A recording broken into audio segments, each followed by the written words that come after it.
Nigeria is speaking about a trending video where a former government official stormed a church with a cutlass to chase worshippers out for causing noise pollution. Now, let's unpack this legally. Pursuant to Section 38 of the Constitution of the Federal Republic of Nigeria, all citizens have a right to practice any religion of their choice. This includes them worshipping, carrying out whatever religious practices they have. However, that right is safeguarded by Section 45 of the same Constitution, which makes sure that you do not exercise that right while affecting the public or other persons enjoying their own rights as well. Now, before I say anything, what does the law say? There is a body known as the National Environmental Standards Regulation Agency, established by a law known as the Nigeria Act 2007. Now, under Section 22 of that very law, the agency is empowered to control, to regulate, and to enforce noise pollution in Nigeria. Adding to that, the Constitution under Chapter 4 thereabout empowers all state governments and local governments to make laws to regulate the welfare and the well-being of activities within their jurisdiction. Going from the words of the Constitution, there exists an Abia State Environmental Protection Law, which has been passed by the Abia State House of Assembly, which further regulates noise pollution within the environs of Abia State. In conjunction, what do all these laws or all these rules say? They proceed to the effect that while enjoying your right, while practicing whatever right you have, while enjoying your freedom to religion and thought and conscience, you should make sure to a reasonable limit you do not exercise your right to the inconvenience of another person who is also legally enjoying his right. Like in the instant case now, the church found itself in a residential area where the ex-government official existed. Both him and the church are paying rent. Either he owns the house or he's paying rent, and either the church owns the building or they are paying rent. They are both existing legally on those pieces of land. While at it, the ex-government officials claim the church were exercising their rights in a manner which was unbearable for him. The decision of that is for the court to make, based on the availability of evidence on ground. The question at hand now is, in such a circumstance, what did Mr. Ogbonna ought to have done legally?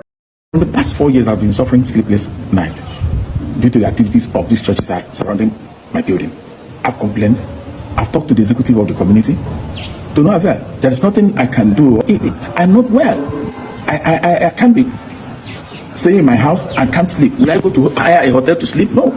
So that's why I decided to ask them out. Let's address the actions of the worshippers. There is a subsidiary law of the Nigeria Act, which is known as the National Environmental Standard Noise Control and Regulations Law 2009. Under that law, Regulation 5 explicitly prohibits the emission of noise that disturb neighbors or the emission of noise that affects residents of a residential area at a particular time. In addition to that, under common law, in a litany of decided cases, both in Nigeria and abroad, the courts have made a move to prohibit public nuisance. Take for instance, in the case of Moore against Nado, where the defendant was playing loud music to the disturbance of his neighbor, the court held that that was public nuisance and granted an injunction and cost against him. Narrowing it down to the locus inco, that is the place where the whole action took place, there exists an Abia State Environmental Protection Agency law known as the ASEPA law. Under that law, it is prohibited for you to make any noise or emit any sound that is beyond the threshold of particular decibel sounds.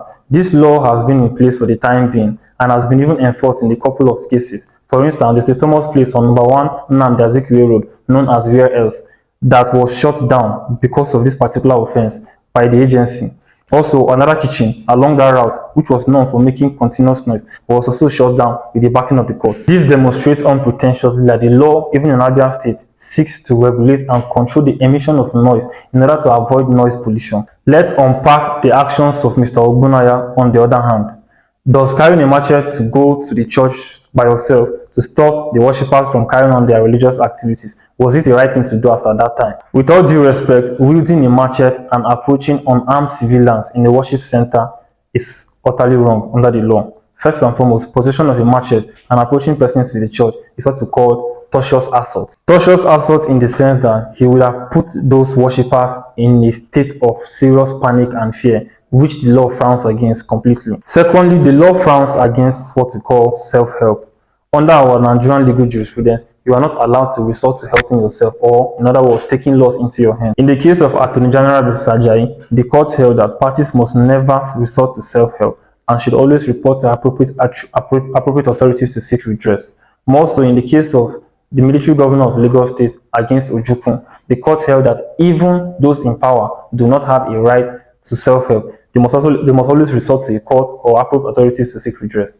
Consequent from all the discussions and adumbrations above, the church worshippers were wrong to have emitted noise or caused noise pollution within a residential area beyond the minimum threshold prescribed by the various laws.